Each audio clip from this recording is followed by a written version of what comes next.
कैसे हैं आप सब। आशा करता हूं आप सब बढ़िया होंगे। तो मैं भूपेंद्र वर्मा आपका स्वागत करता हूं आपके अपने यूट्यूब चैनल साइंस एकेडमी पर। तो हम आज क्या करने जा रहे हैं, 12th क्लास के फिजिक्स को फिर से दोबारा शुरू करने जा रहे हैं। इसका मतलब क्या, पिछले क्लासेस में हमने क्या किया था कि लेक्चर नंबर 01 कंप्लीट मतलब लेक्चर 1 करके हमने उसको क्या कर दिया था, वहीं पर पॉज कर दिया था। तो आज हम उसके आगे फिर से दोबारा इसको शुरू करने जा रहे हैं। आज हम इसका लेक्चर नंबर 2 शुरू करने जा रहे हैं। ये क्लास अब कंटिन्यू रहेगी। वो बीच में थोड़ा सा पॉज आ चुका था तो उसको नज़रअंदाज करके हम आगे बढ़ते हैं।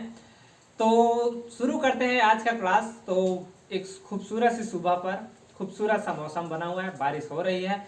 तो हमारे साथ बने रहिए अगले आधे घंटे तक।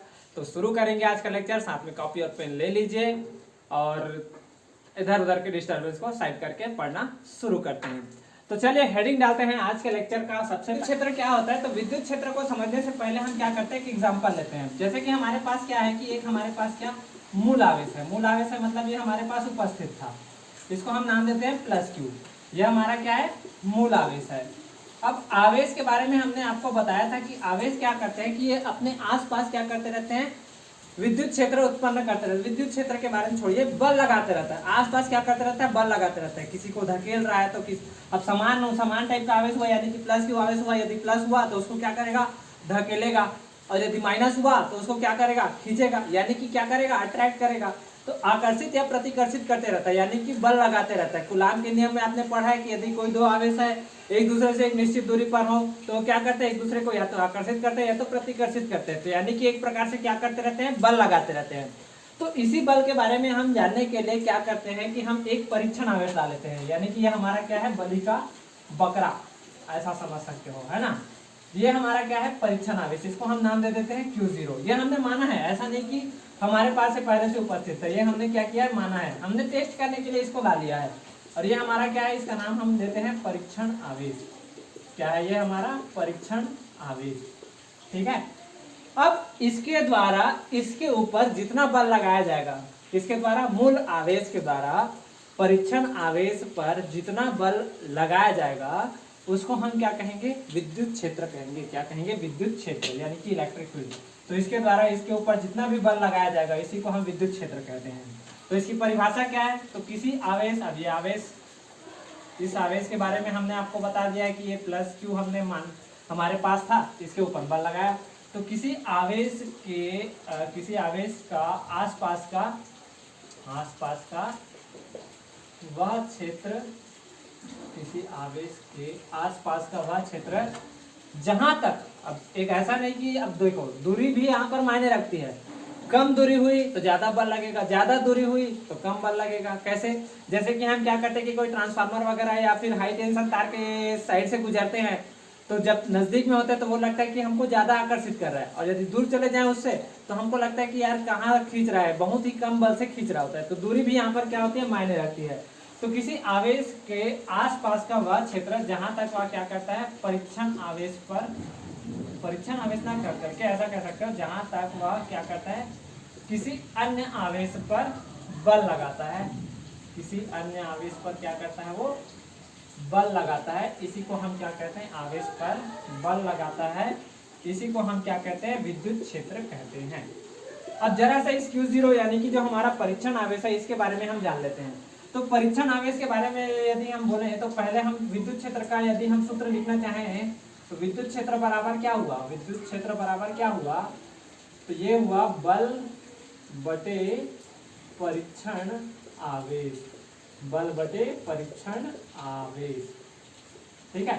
यानी कि परीक्षण आवेश द्वारा जितने बल का अनुभव किया जाएगा वही विद्युत क्षेत्र कहलाता है। ठीक है। इसको ऐसा भी कह सकते हो क्या कि E बराबर F/Q0। Q0 क्या है, परीक्षण आवेश है। अब ये जो Q0 का जो वैल्यू है ना, हमने जो कहा कि E = F/Q0 करके, तो ये Q0 हमारे ऊपर निर्भर करता है कि हम इसका वैल्यू हम कैसे ले सकते हैं। तो हमने क्या कहा कि Q0 को वैल्यू को आप 0 की ओर अग्रसर करा दीजिए। यदि यह 0 की ओर अग्रसर हुआ तो E का वैल्यू कहाँ की ओर जाएगा, इनफाइनाइट की ओर जाएगा। कहाँ जाएगा, इनफाइनाइट, यानी कि अनंत की ओर जाएगा। तो Q0 का मान 0 की ओर अग्रसर होता है और इसका वैल्यू क्या होता है, पॉजिटिव। ये हमने अपना माना है तो हम अपने अनुसार इसको मानेंगे। तो Q0 का वैल्यू किसकी ओर अग्रसर होता है, 0 की ओर अग्रसर होता है। और Q0 का जो वैल्यू होता है ये कैसा होता है, पॉजिटिव होता है। अब बात करते हैं इस ई के ऊपर। अब ये जो ई है ये हमारा सदिश राशि है कि अदिश राशि है? सदिश राशियां क्या होती हैं, अदिश राशियां क्या होती है? 11वीं क्लास में आपने पढ़ा होगा। सदिश राशियां वे होती हैं जिनकी दिशा और परिमाण दोनों क्या होते हैं, निश्चित होती है। और अदिश राशियां जिसकी केवल परिमाण निश्चित होती है, दिशा निश्चित नहीं होती है, तो उसको हम क्या कहते हैं, अदिश राशि। तो इसकी जो राशि है ये कैसी राशि है, तो ये हमारा सदिश राशि यानी कि वेक्टर क्वांटिटी है। ठीक है, इंग्लिश में कहें तो इसको क्या कहते हैं, वेक्टर क्वांटिटी। तो सदिश राशि है। अच्छा, तो सदिश राशि है तो इसका दिशा भी होगा, तो इसकी दिशा किस ओर होगी? दिशा का मतलब डायरेक्शन ना, दिशा का मतलब क्या, डायरेक्शन। तो इसकी जो डायरेक्शन है ये है बल की दिशा में, यानी कि यदि इस तरफ इसको धकेलेगा, पॉजिटिव है तो मतलब खींचेगा थोड़ी, ये इसको क्या करेगा, धकेलेगा, प्रतिकर्षित करेगा, तो विद्युत क्षेत्र भी क्या होगा, उसी दिशा में आगे बढ़ेगा। किस दिशा में? इस दिशा में आगे बढ़ेगा। तो इसकी जो दिशा है ये क्या है, बल की दिशा में है। ये कैसी दिशा में है, बल की दिशा में रहेगी इसकी जो दिशा है वो। ठीक, सब जान ले सर इसके बारे में। अब कुछ परीक्षण आवेश के गुण के बारे में यदि हमको लिखने को कहा जाएगा, परीक्षण आवेश के गुण के बारे में, तो हम क्या कहेंगे? तो दो चीज तो पढ़ाए हो सर आप, क्या कि इसका जो वैल्यू है ये 0 की ओर अग्रसर है, और दूसरा इसका वैल्यू धनात्मक है। तो परीक्षण आवेश, तो इसका मान कहाँ की ओर अग्रसर है, इसका मान 0 की ओर अग्रसर है, 0 की ओर अग्रसर है। ठीक, दूसरी बात, इसका मान कैसा है, तो इसका मान धनात्मक है। इसका मान क्या है, धनात्मक है। ठीक, इसका मान कैसा है, धनात्मक है, परीक्षण आवेश के बारे में। ठीक, अच्छा, कई बार इसका इकाई भी पूछ लिया जाता है, तो इसका इकाई क्या होगा, तो फोर्स का ऐसा यूनिट क्या होता है, न्यूटन, और आवेश का ऐसा ही मात्रक होता है क्या, कूलाम। तो इसका मतलब क्या हुआ, न्यूटन प्रति कूलाम या न्यूटन कूलाम इनवर्स। सी का मतलब यहाँ पर क्या, कूलाम। सी का मतलब क्या, कूलाम। ठीक है, कूलाम। ठीक, नोट कीजिए इतनी बातों को। फिर हम क्या करते हैं कि इसका डायमेंशनल यानी कि जो विमीय सूत्र है इसके बारे में भी देख लेते हैं। फिर हम आगे बढ़ेंगे इसके बारे में और जानेंगे कि बिंदु आवेश के कारण, अब बिंदु आवेश क्या होता है, तो दो आवेश यदि एकदम से पास पास आ जाए, उनके बीच जगह बिल्कुल भी ना हो, ना के बराबर हो, तो उसको हम क्या कहते हैं, बिंदु आवेश कहते हैं। तो इतनी बातों को नोट कर लीजिए, फिर मैं मिटाता हूँ। चलिए मिटाएं, इतनी बातों को लिख लिए। कहा ई के बारे में हमने जान लिया, ई का जो यूनिट होता है ये क्या है, ऐसा यूनिट क्या है, ऐसा यूनिट क्या है इसका, तो न्यूटन प्रति कूलाम। ठीक है, अब इसका जो विमीय सूत्र है यानी कि जो डायमेंशनल यूनिट है ये क्या है, इसके बारे में जानते हैं। तो न्यूटन के बारे में आप जानते ही होंगे कि क्या होता है न्यूटन के बारे में। तो न्यूटन का क्या होता है, विमीय सूत्र। देखिए, तो यदि आपको निकालना नहीं आता है तो बल के बारे में आप जानते हैं, F, तो F इजिकल टू क्या होता है, m, जहाँ ए क्या, m क्या होता है, द्रव्यमान, तो द्रव्यमान का ऐसा यूनिट क्या होता है, सॉरी विमीय सूत्र में हम क्या लिखते हैं, m, और ए क्या होता है, त्वरण, त्वरण का सूत्र क्या होता है, मीटर प्रति सेकंड, तो मीटर को हम लिखते हैं L से और टाइम को हम लिखते हैं T से, तो T की पावर -2। ठीक है, तो इसका तो हो गया mLT-2। ठीक है, अब कूलाम के बारे में बताइए कि कूलाम का क्या होता है। तो देखिए आवेश क्या होता है, तो आवेश के बारे में एक बात जान लीजिए। तो आवेश बराबर क्या होता है, तो धारा गुणा समय, धारा गुणा समय, और धारा का ऐसा यूनिट क्या होता है, तो इसको हम लिखते हैं एम्पियर से, और समय को हम लिखते हैं किससे, टाइम से।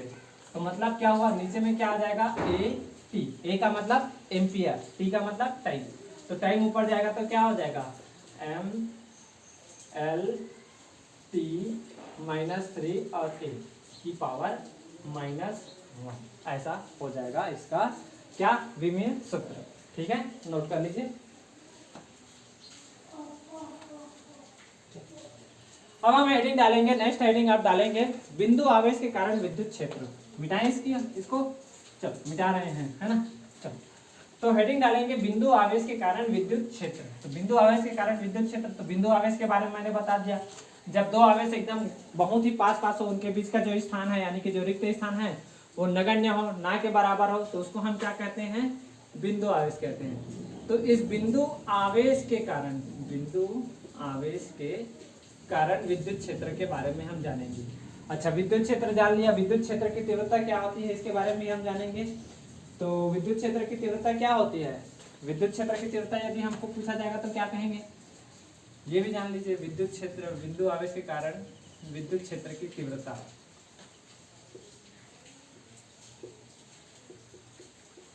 बिंदु आवेश के कारण विद्युत क्षेत्र क्या होता है इसके बारे में हम जान लेते हैं। तो पहले विद्युत क्षेत्र की तीव्रता क्या होती है इसको भी मैं बता देता हूँ, साथ ही साथ लगे हाथ। तो विद्युत क्षेत्र क्या होता है, किसी आवेश के द्वारा, यानी कि मान लो ये हमारे पास क्या है कि केंद्र में क्या है, कोई धनात्मक आवेश रखा हुआ है। केंद्र में क्या रखा हुआ है, धनात्मक आवेश रखा हुआ है। अब यहाँ पर कोई भी यदि क्या हो बल लगाएगा, तो इसका ये जो विद्युत क्षेत्र, यानी कि यहाँ इसके आसपास का ये जो गोला, ये क्या है, इसका विद्युत क्षेत्र है। तो इस विद्युत क्षेत्र में एकांक आवेश द्वारा जितने बल का अनुभव किया जाएगा, मान लो ये हमारा क्या है, विद्युत क्षेत्र था, ये हमारा क्या था, विद्युत क्षेत्र था, ठीक है, ये हमारा क्या था, विद्युत क्षेत्र था। अब इस विद्युत क्षेत्र में हम क्या करते हैं कि एक आवेश को ला लेते हैं, एकांक आवेश को हम क्या कर लेते हैं, ला लेते हैं। ये हमारा क्या है, एकांक आवेश, ठीक है। एकांक आवेश मतलब जिसका आवेश का मान 1 कूलम हो, ठीक है, उसको हम क्या कहेंगे, एकांक आवेश।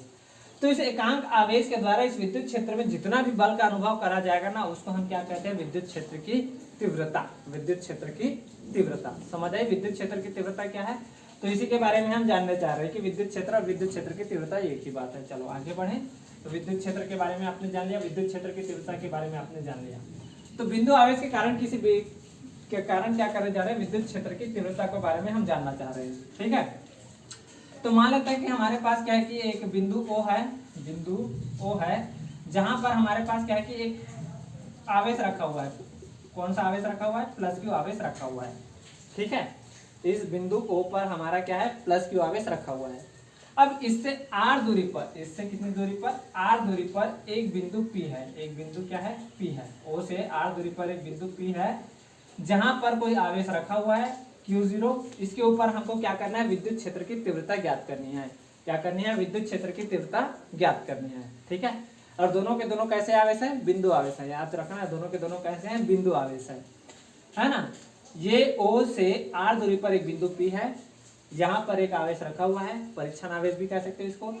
इस पर हमको क्या करना है, प्लस क्यू आवेश के कारण जो लग रहा है विद्युत क्षेत्र, इसके बारे में हमको क्या करना है, जानकारी लेना है, ठीक है। तो इसको लिखेंगे कैसे, इसके थ्योरी को कंसीडर कैसे करोगे थ्योरी को। तो क्या कहेंगे कि बिंदु O पर यदि प्लस क्यू आवेश रखा हो, बिंदु O पर प्लस क्यू आवेश रखा हुआ है, इससे r दूरी पर एक बिंदु P है जिस पर एक Q0 आवेश रखा हुआ है। इस पर हमको क्या करना है, Q0 आवेश के Q0 के ऊपर क्या करना है, हमको विद्युत क्षेत्र की तीव्रता ज्ञात करनी है, विद्युत क्षेत्र। अब इस प्लस क्यू आवेश के कारण इस बिंदु Q0 पर हम क्या करते हैं कि बल का अनुभव करते हैं। तो कूलाम के नियमानुसार, कूलाम ने क्या कहा था कि यदि दो आवेश आसपास हो एक दूरी पर, तो उसके अनुसार, जो नियमानुसार यदि हम बात करें, तो उसने क्या कहा था, F के बारे में हमको फोर्स क्या होता है, तो दोनों के बीच का फोर्स, ये K क्या होता था, ये हमारा K क्या होता था, कांस्टेंट होता था। बताया था इसके बारे में मैंने आपको। इस K का जो वैल्यू होता है ये 1/4πε0 होता है करके, इसके बारे में बताया था मैं, ठीक है। इसको कूलाम नियतांक भी कहते हो आप। तो K का वैल्यू Q1 Q2 बटे क्या था, R का स्क्वायर था। जहाँ Q1 क्या होता था, प्लस Q, मतलब एक आवेश इधर होता था, दूसरा आवेश इधर होता था, ऐसे था कि नहीं था, देखो बता देता हूँ मैं इसके बारे में। Q1 यहाँ होता था, Q2 यहाँ होता था, दोनों के बीच की दूरी R होती थी। फिर दोनों यदि अलग अलग होते थे तो हम लिखते थे। तो इसके हिसाब से क्या होगा, यहाँ Q1 के स्थान पर क्या है, प्लस Q है, तो F इक्वल टू क्या होगा, K Q, और Q2 के स्थान पर क्या है, Q0। तो Q0 और डिवाइडेड बाई क्या रहेगा, R का स्क्वायर। Q0 क्या, ये परीक्षण आवेश जिसको हमने कल्पना किया है, माना है, ठीक है। और ये Q हमारे पास उपस्थित था। तो F इक्वल टू क्या आया, Q0 बटे R का स्क्वायर, ठीक है, ठीक। अब हमने एक चीज पढ़ लिया फोर्स के बारे में। अब हम ये भी तो जानते हैं कि सर हमारा जो विद्युत क्षेत्र होता है ये क्या होता है, F/Q0 के बराबर होता है। F अपॉन किसके बराबर होता है, ये Q0 के बराबर होता है।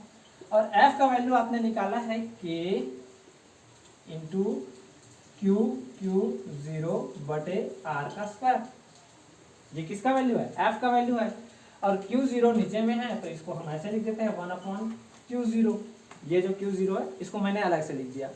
तो यहाँ से क्या हुआ, Q0 से Q0 क्या हो गया, कैंसर। क्या है आपने पास, K into Q divided by R का स्क्वायर। और ये क्या है, E का वैल्यू है। किसका वैल्यू है, E का वैल्यू है। और K का वैल्यू आप जानते हो, तो यहाँ पर ये भी लिख सकते हैं कि सर E बराबर हमारे पास क्या हो सकता है, 1/4πε0। यदि कोई परावैद्युत माध्यम में रखे हो तो यहाँ पर K लिख सकते हो, चाहो तो चाहो तो ना लिखो तो भी सही है, या वायु निर्वात में यदि आप काम कर रहे हैं तो, है ना। तो 1/4πε0 Q अपॉन R का स्क्वायर, ये हमारा क्या है, E का मान है। किसके लिए, बिंदु आवेश के कारण विद्युत क्षेत्र की तीव्रता, या विद्युत क्षेत्र भी कहोगे तो भी समझ आ जाएगा। तो E बराबर क्या है, 1/4πε0 Q अपॉन R का स्क्वायर। इसको और कैसे लिख सकते हैं, इसको ऐसे भी लिख सकते हो, इसका वैल्यू आपको पता है। तो 9 × 10⁹ इंटू Q अपॉन R का स्क्वायर, ये भी आप लिख सकते हो। ठीक है, इकाई में आपको बता चुका हूँ, न्यूटन प्रति कूलम। ठीक है, न्यूटन प्रति कूलम होता है इसका इकाई। ठीक है, नोट कीजिए इतनी बातों को। अच्छा, कई बार हमसे इसको क्या किया जाता है कि इसका ग्राफ पूछ लिया जाता है। अब देखिए यहाँ पर E का जो वैल्यू है ये किस पे ऊपर डिपेंड करेगा, 4, ये कांस्टेंट है। पाई का वैल्यू आप जानते हो 22/7 यानी कि 22/7 होता है। एप्सिलॉन 0 का वैल्यू भी मैं आपको बता चुका हूँ 8.854 गुना 10⁻⁻12। अब यहाँ पर ये जो Q है ये भी क्या है, हमारे लिए हमने जाना था इसका मान भी क्या होता है, फिक्स होता है। तो E का जो मान है डायरेक्टली प्रोपोर्शनल है किसके, R स्क्वायर के। किसके, R स्क्वायर के, यानी कि दूरी के साथ इसका जो मान है ये क्या होगा, घटते जाएगा। यानी कि ज्यादा दूरी होगा तो E का मान कम हो जाएगा, कम दूरी होगा तो E का मान क्या हो जाएगा, बढ़ जाएगा। तो E is directly proportional to 1/R का स्क्वायर, यानी कि R ज्यादा होगा तो E का मान कम होगा, E का मान ज्यादा होगा तो R का मान कम होगा। अब कई बार हमको क्या किया जाता है कि कंपटीशन एग्जाम में इसका ग्राफ बना करके पूछ लिया जाता है कि इसका ग्राफ कैसे होगा। तो इसका जो ग्राफ है इसके बारे में हमको लिखना पड़ेगा, तो कुछ चीज मिटाना पड़ेगा। चलो यहाँ पर खाली जगह है, यहाँ पर हम लिख लेते हैं। तो उसका जो ग्राफ होगा वो कैसे होगा, सोचो कैसे होगा। यदि यह R बस होता, यानी कि ये मान लो ऐसा होता, तो हम क्या करते, स्ट्रेट लाइन यानी कि सरल रेखा का हम क्या करते, डायग्राम बना देते। लेकिन ये क्या है, R स्क्वायर है। तो R स्क्वायर है तो आपने 11th के मैथ्स में पढ़ा होगा कि यदि किसी के पावर में 2 है तो इसका जो ग्राफ होता है ये कैसा बनता है, पैराबोला, यानी कि परवलय की तरह बनता है। ठीक है, इधर क्या है अपना विद्युत क्षेत्र है और यहाँ पर क्या है, डिस्टेंस फ्रॉम चार्ज, यानी कि आवेश के साथ दूरी, आवेश के साथ दूरी। ठीक है, ये परवलय का निर्माण करता है। ये इसका क्या है, ग्राफ। ठीक, नोट कीजिए इतनी बातों को, फिर हम आगे बढ़ते हैं इसके ऊपर। वैद्युत द्विध्रुव, वैद्युत द्विध्रुव यानी कि इलेक्ट्रिक डाइपोल, वैद्युत द्विध्रुव। ठीक है, अब वैद्युत द्विध्रुव क्या होता है इसके बारे में जान लीजिए। वैद्युत द्विध्रुव क्या है, द्विध्रुव कब होगा, जब दो ध्रुव आपस में पास पास में आ जाए, यानी कि थोड़ी सी दूरी पर, बहुत कम दूरी हो, तो उसको हम क्या कहेंगे, द्विध्रुव कहेंगे।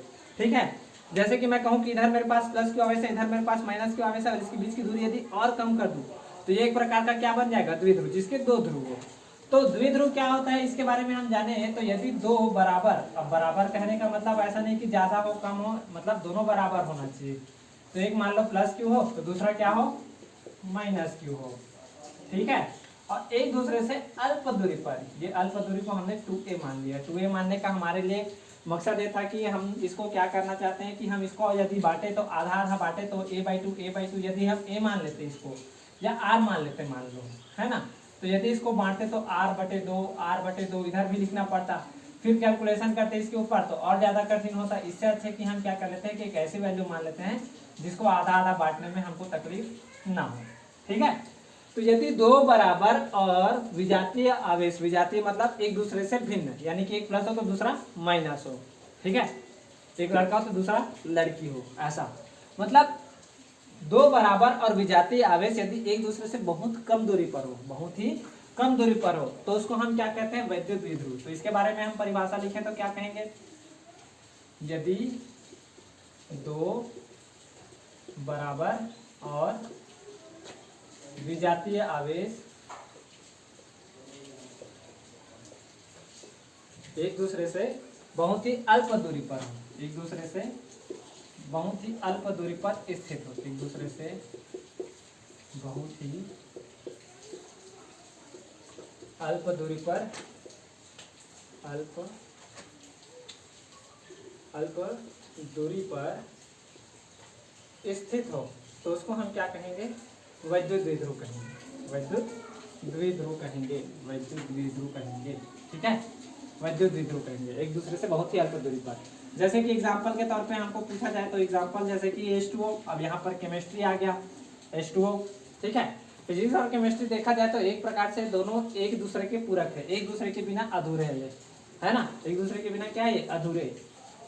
अब यहाँ पर बॉयफ्रेंड गर्लफ्रेंड करके नाम मत दे देना इनको ठीक है।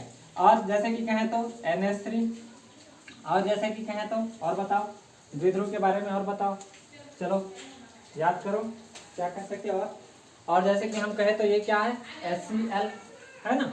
और भी बहुत सारे हैं, तो इतने तक हम क्या कर देते हैं, कंफर्म कर देते हैं ETC यानी कि एक्सेट का। ठीक है, तो वैद्युत द्विध्रुव समझ आया। दो बराबर और विजातीय आवेश एक दूसरे से बहुत अल्प दूरी पर स्थित हो तो उसको हम क्या कहते हैं, वैद्युत द्विध्रुव कहते हैं, वैद्युत द्विध्रुव कहते हैं। ठीक है, अच्छा वैद्युत द्विध्रुव समझ आ गया। अब वैद्युत द्विध्रुव आघूर्ण के बारे में समझते हैं, है ना। वैद्युत द्विध्रुव आघूर्ण, जब भी बात आती है आघूर्ण के बारे में, तो आघूर्ण क्या होता है, तो एक आवेश रहेगा या एक कोई भी बल रहेगा। अब यहाँ पर तो हम आवेश के बारे में बात कर रहे हैं, तो यहाँ पर तो उसके द्वारा जो बल लगेगा उसका नेग्लिजिबल रहेगा, तो हम सीधा आवेश ही ले लेंगे। तो आवेश रहेगा और उसके बीच की दूरी का जो गुणनफल होगा वही क्या कहलाएगा, वैद्युत द्विध्रुव आघूर्ण। क्या कहलाएगा, वैद्युत द्विध्रुव आघूर्ण। फास्ट तो नहीं हो रहा ना, वैद्युत द्विध्रुव आघूर्ण। इसको हम दर्शाते किससे हैं, P से दर्शाते हैं। किससे दर्शाते हैं, P से। ठीक है, तो वैद्युत द्विध्रुव आघूर्ण क्या है, तो किसी एक आवेश, कोई भी एक आवेश और उसके बीच की दूरी का गुणनफल। ठीक है, तो वैद्युत द्विध्रुव आघूर्ण का परिभाषा यदि कहें तो किसी एक आवेश